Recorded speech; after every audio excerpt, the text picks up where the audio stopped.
Because of you. Because of you. Because of you.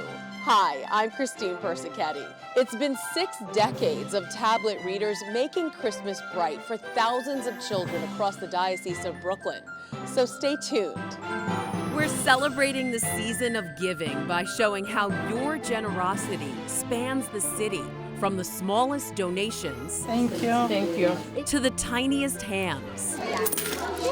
It's the most wonderful time of the year. There is no greater opportunity for us to give back. This is your Christmas story, and it starts right now.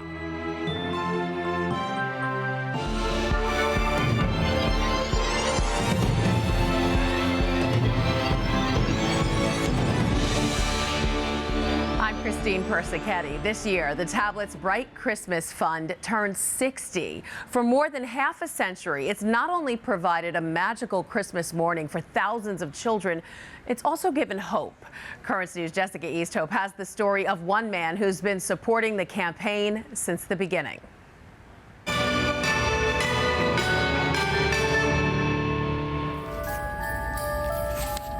As quick as it is to turn a newspaper page, Matt Schiller is taken back in time.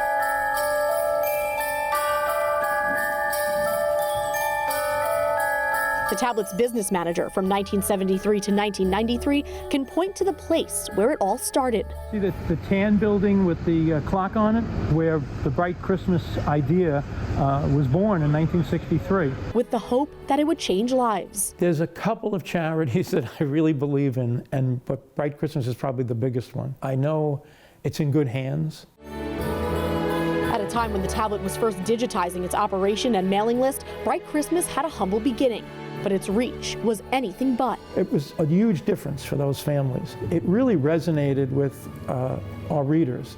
People loved the idea that they were doing something for people close to home. And it has stayed close to home. Over the decades, the fund has made Christmas bright for thousands of children and families and agencies helping those less fortunate. Matt says in the early days, Bright Christmas was evidence that generosity came from the heart, not the wallet. They quilted blankets, they would donate clothes, they wanted to take care of the people of Brooklyn and Queens. They were reading those stories and they were moved to action. Now, as tens of thousands of newly arrived count on the church for help, the Bright Christmas campaign continues to evolve right along with the needs of the Diocese of Brooklyn. Bright Christmas, as far as I know, has never had a goal where they've said, we have to raise this much. The important thing is how many people are giving, because that's how you know you've connected with people. That's a connection to me that is like unbreakable. But in an ever-changing diocese, in an ever-changing city, Matt hopes the goal of Bright Christmas never changes. Jessica Easthope, Currents News. Now that you know all about the history behind the Bright Christmas mission, the tablet could really use your help. The staff at the paper is hoping to top last year's record of $119,000 and raise $125,000 before Christmas. It's easy, and there's still lots of time. You can do it the old-fashioned way. Make a check out to the Bright Christmas Fund and mail it to Bright Christmas, LB number 2118, P.O. Box 95,000, Philadelphia, Pennsylvania, and the zip code 19195.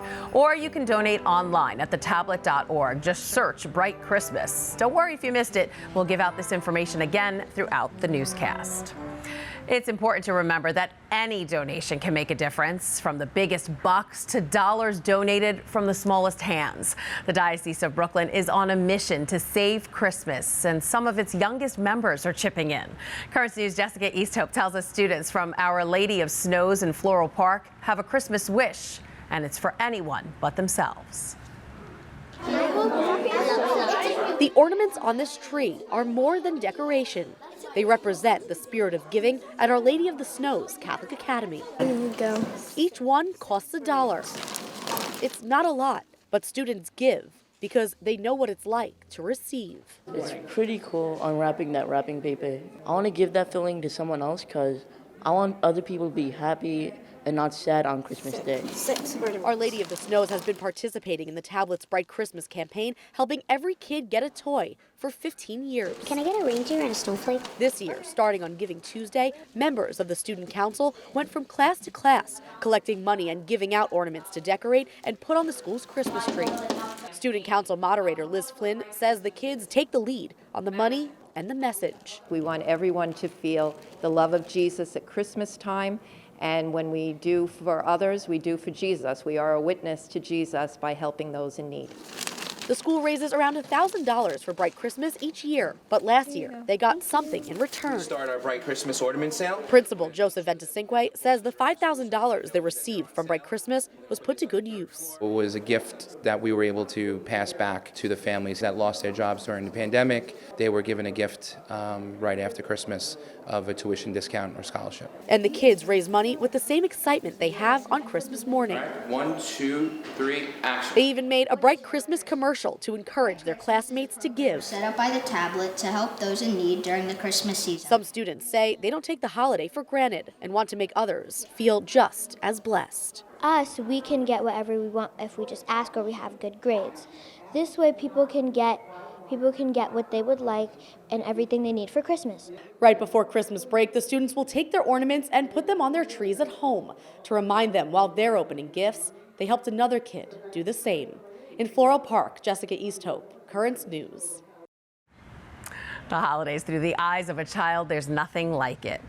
All right, you can read even more holiday memories every week in the tablet. This year, the paper is featuring a special series called My Parish Back Home. From the Swiss Alps to Havana, Cuba, priests are reminiscing about the churches they love but left behind to come to the Diocese of Immigrants. Just be sure to pick up a copy of the paper at your local church. And if you want future editions sent straight to you, subscribe online at thetablet.org. Have you been to Grand Army Plaza recently? If you stopped by, you must have noticed the giant Christmas tree there. DeSales Media decked the plaza as usual this season. The parent company of Currents News kicked off their annual tradition to mark the start of Advent right in the center of Brooklyn. Currents News' Katie Vasquez was there. 3, 2, 1. A symbol of the Christmas season at an iconic Brooklyn landmark. It's prominent and it's beautiful, and it's a sign of joy and hope to all who pass by. Lord God, let your blessing come upon us as we illuminate this tree. Bishop Robert Brennan blessed the more than 20-foot tall fir that now illuminates Grand Army Plaza. Everybody ready? All right, woo, I love to hear it. The Diocese of Brooklyn, with help from Net TV's parent company, DeSales Media Group, brought the tree to life Wednesday night, turning on 17,000 multicolored lights that symbolize the diversity of the Diocese of Immigrants and remind passers-by of the reason for the season. People will look upon it and be reminded of the message of Christmas, that God came to live among us, that God comes to share our lives, and that our lives have meaning. DeSales Media Board Chairman Monsignor Sean Ogle says the tree is a beacon of hope during an otherwise dark time. This is such a remarkable thing, especially when you consider that this year, sadly, even in Bethlehem, the birthplace of Christ, they're not able to put up any Christmas regalia because of the situation, understandably. Due to construction, this year's tree and nativity is located behind the Soldiers and Sailors Memorial Arch. Still, plenty of people stopped to marvel at its beauty. Oh, amazing. When I walked and seen it, it's like, wow. These bright lights will sparkle for all to see through January 6th, the Epiphany. In Prospect Heights, Katie Vasquez, Currents News. That's beautiful. And the countdown to Christmas continues. We are going back to the 60s, the holidays and heartbreak. Why one parishioner donates because she knows even a small gift can make a big difference. Then we can't forget Bethlehem, where it all began. Celebrations there are being kept to a minimum. Christians are desperate for help. And from the Holy Land to the Holy See, a recreation of the first Christmas in the center of St. Peter's Square. The money we get from the tablet Bright Christmas Fund helps us support the Sponsor a Family program that we run. The Bright Christmas Fund has always been supportive of our efforts to make sure that families in need have a happy Christmas, particularly if they have young children. And so if we can provide just that little bit of support and encouragement with the help of the tablet and with the help of our donors, you know, we're already attacking a problem.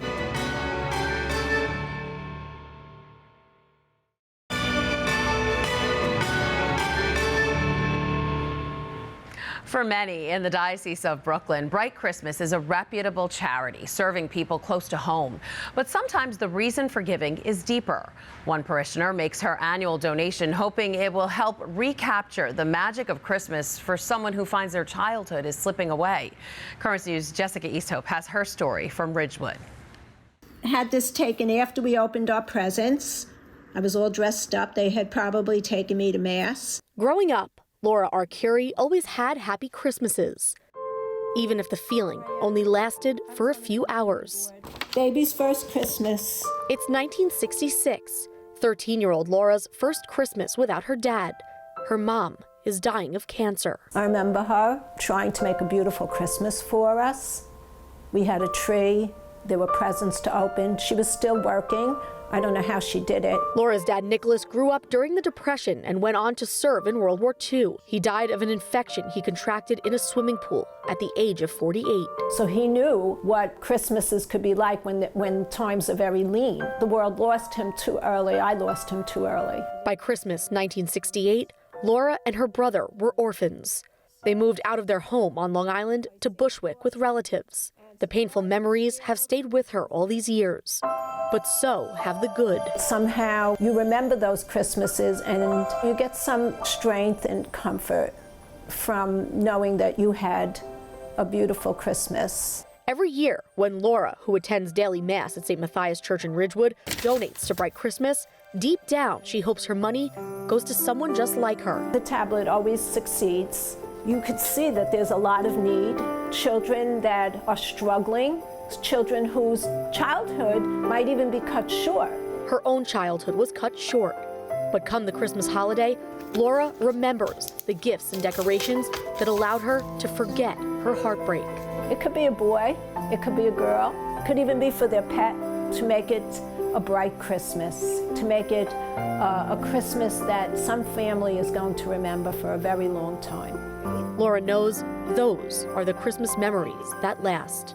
In Ridgewood, Jessica Easthope, Currents News.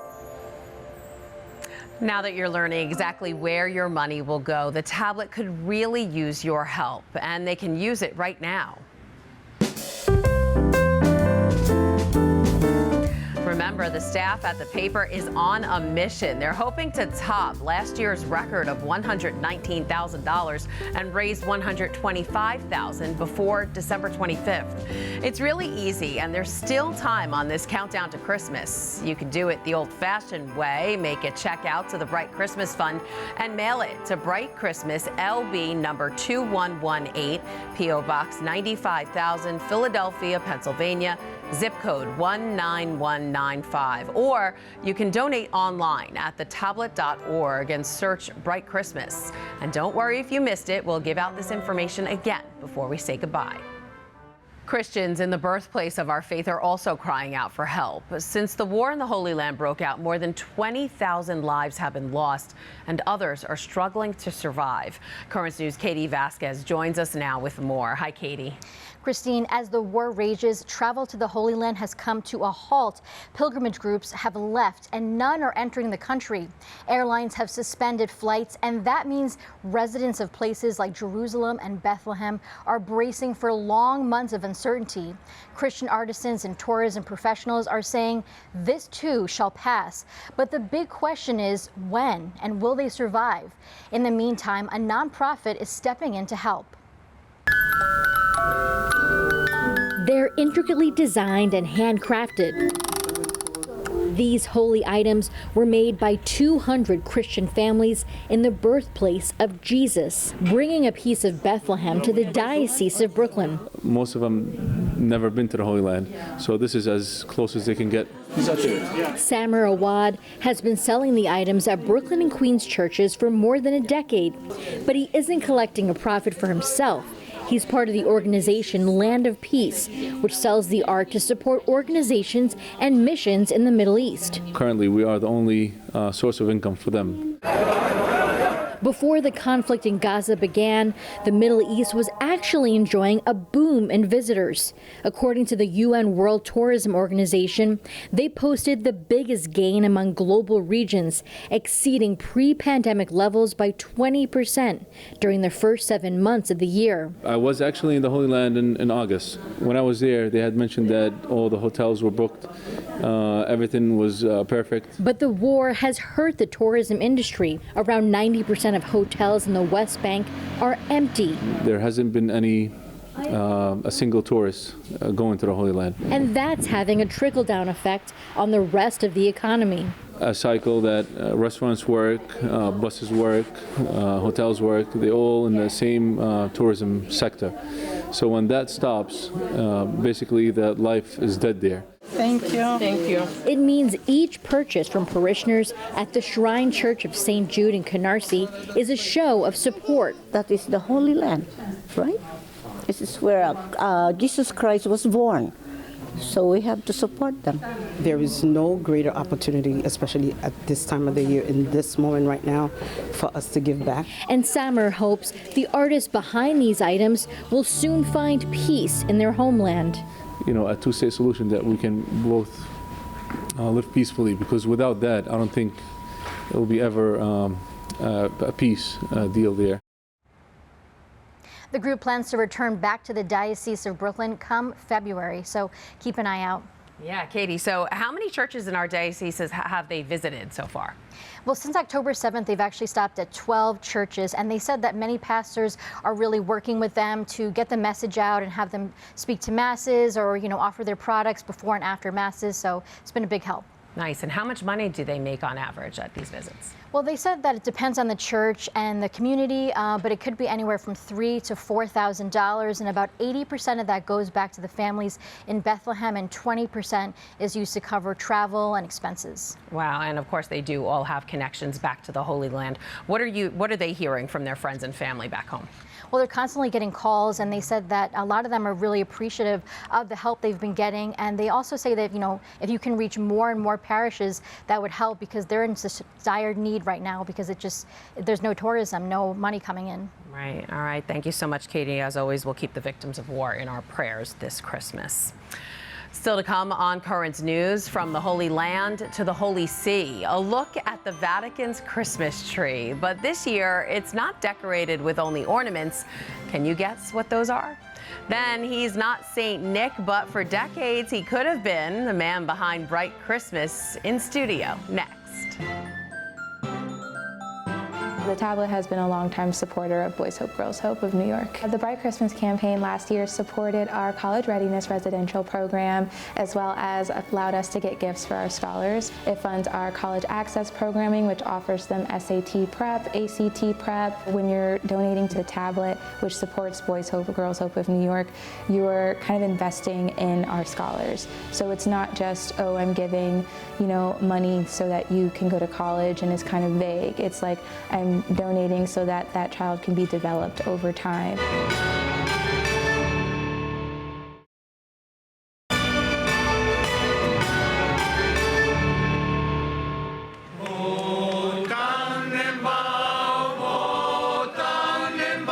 You're looking at the Nativity in St. Peter's Square. This year marks the 800th year since the manger scene was first created by St. Francis.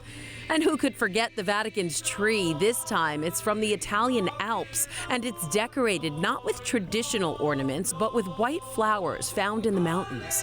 When Christmas is over, the tree's wood will be used to make toys distributed by Caritas. The tree lighting is only the beginning of the Vatican's Christmas schedule. Let's take a quick look at what Pope Francis has planned. The Holy Father will be celebrating Mass late on Christmas Eve around 7:30 Rome time, and Net TV will be broadcasting it. The next day, Christmas Day, he'll give his special blessing at noon, and that too will be on Net TV. Getting back to Bright Christmas, we're joined now by the man behind the campaign for decades, Ed Wilkinson, the editor emeritus of The Tablet. Hi, Ed. Hello, Christine. Good to be with you. It's great to have you here. So tell us, how long have you been involved with Bright Christmas? It's more than 40 years, I guess. You know, I took over in 1985 when Don Zirkle resigned, and I became the editor. So that was part of the editor's job, was to run Bright Christmas. All right, and it really is the gift that just keeps on giving. You hear new stories every year about people who have been touched by its generosity. Yeah. Tell us about one of those stories. I just heard a story the other day. I read in The Tablet that Father Richie Allmeyer, who had been the pastor of St. Mary's Parish in Long Island City, he recently had a visit from a guy who was about 40 years old or so. And he told Father Richie, he said, I remember you because you always gave us presents at Bright Christmas. And Father Richie said, he credited it to The Tablet. He said, I got money from Bright Christmas, and this kid came and told him that his family had fallen on hard times one year, and that was the only gift he got that Christmas. And he never forgot Father Richie for that. So I mean, that's what Bright Christmas is all about. It really is. Every kid has got to get something on Christmas, and that's our something goal. Under that tree. It's so heartwarming. You used to receive a lot of letters over the years. Are there any that you still think about today? Oh, you know, the ones that used to get to me, and I'll never forget these. I used to get letters from our readers, some of our older readers, who would say, I'm on a fixed income, I've gotten the paper for 40 years, and I can only afford $1. And they would tape the dollar to the paper and send it to me. You know, I only could afford $2 this year. You know, and some people would send $1,000. But these people who sent the $1 or $2, it just always stuck in my mind, you know, that they were given what they could give. And I appreciate it. And we had such a loyal following of people like that who said, you're my favorite charity. You know, I always donate to Bright Christmas, and I didn't want to be left out, but I can only afford $1 this year. Yeah. Every little bit counts, right? Oh, and it all added up, you know. It added up. We collected more and more each year. And, you know, even to this day, we have such a loyal readership that follow the campaign. All right, let's go down memory lane right now. What would you say is your favorite Bright Christmas memory? Well, you know, my favorite, there are a couple of favorites when we used to do a joint program with Catholic Charities. And we'd visit the Catholic Charities centers. And I remember one in particular in Greenpoint, because that's where I grew up. And it was a little parish called Holy Family. It was a Slovak parish. And there were 2 nuns there who ran the Father John Orovich Center, Child Care Center. And we just went over there, and you know, it was like coming home for me. I was going back to my neighborhood. It was right around the corner from where I grew up. And to see all these kids from Greenpoint, and these 2 nuns who had actually been pioneers in child care work, you know, and we were able to help them, and we did a wonderful interview with the 2 nuns. For some reason, that always stuck in my mind. I guess it was because it was kind of like a coming home for me. All right, Ed Wilkinson, editor emeritus of The Tablet. Thanks so much for being here. Merry Christmas. Merry Christmas. Always a pleasure to be with you. All right, so here it is, your last chance to donate. We've told you all about the launch of The Tablet's Bright Christmas campaign, its history, and now you've seen the good it can do for children all over this city. But they need your help, and so do the kids. So if you want to join The Tablet's mission and make sure that every child wakes up to a gift underneath the tree this year, you can make a check out to the Bright Christmas Fund and mail it to Bright Christmas LB number 2118, P.O. Box 95,000. That's in Philadelphia, Pennsylvania, and the zip code 19195. Or go to thetablet.org and search Bright Christmas. And that wraps up this special edition of Currents News. I'm Christine Persichetti. Thank you for joining us, because we are putting your faith in the news. But before we say goodbye, here's a light show from around the diocese, because there's nothing like a New York City Christmas. Have the best one yet.